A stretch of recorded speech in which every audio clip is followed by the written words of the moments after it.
eller vinner. Dette den farlige versjonen av religion som sender hver dag flere personer til døden i flere land. Vi kurdere i Iran var de første som kjente den farlige ideologien og betalte en stor pris av mange tusen martyrer i kamp mot tyranniet. Dødsstraff har vært et våpen for å skremme folk i Iran. Regimet kan ikke endre til mange millioner mennesker når de står sammen og protesterer mot dødsstraff.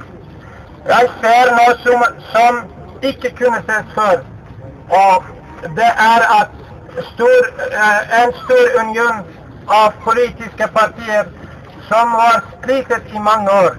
De kjempet hver for seg mot det totalitære regimet i Iran. Nå ser vi medlemmer av alle politiske og opposisjonelle partiene som står sammen. Dette er et stort resultat som vi burde sett for mange år siden. Iran må være et land hvor alle kan leve sammen uansett religion, folkeslag, hudfarge, språk. Et fargerikt land må representere sine farger, både politisk, religiøst, språk. Frihet og fred kan nås kun ressurser tildeles likt i et samfunn. Diktaturer kan regjere en kort periode med makt i et land, men de har ingen plass i folkets hjerter. Flere nasjoner, kurdere, arabere, tyrkere, tyrkemenn, fars og beluch, har levd sammen fredelig i mange tusen år i Iran. Hver av dem hadde ansvar både politisk og økonomisk over sitt selvstendige delstat, mens de var en del av iransk rike. Etter at Reza Shah tok makten, ble Iran mer og mer sentralisert og presset mot ikke-fascistiske deler av Iran har økt kraftig. Disse skapte mange konflikter i Iran, som av og til endte med krig og mange tusen tap på begge sider. Ingen militærmakt klarer å holde et samfunn sammen i lang tid. De fleste kurdiske partiene i Kurdistan mener at løsningen på alle konflikter i Iran er å danne et demokratisk føderal stat. Dette er den eneste løsningen for å beholde Iran på kartet slik som vi ser nå i dag.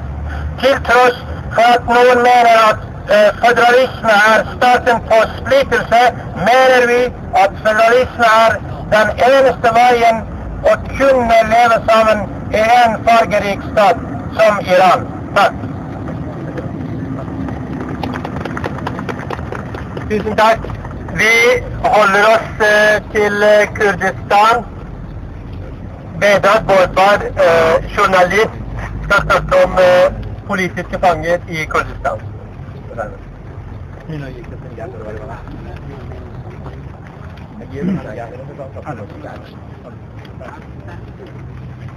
حالت کن براکن پیستان خوشحالتون امروز سپاس بکنم سال تازه مبارک.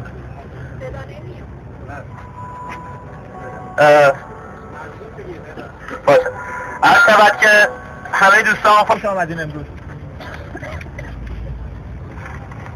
از روز جمعه که خبر احتمال اعدام حبیب الله لطیفی توسط کاوه قریشی، یکی از روزنامه‌نگاران کرد در کردستان عراق، به سایر همکاران رسید، یک تلاش شبانه روزی و بدون وقفه برای اطلاع رسانی در مورد احتمال اعدام قریب الوقوع حبیب لطیفی شروع شد.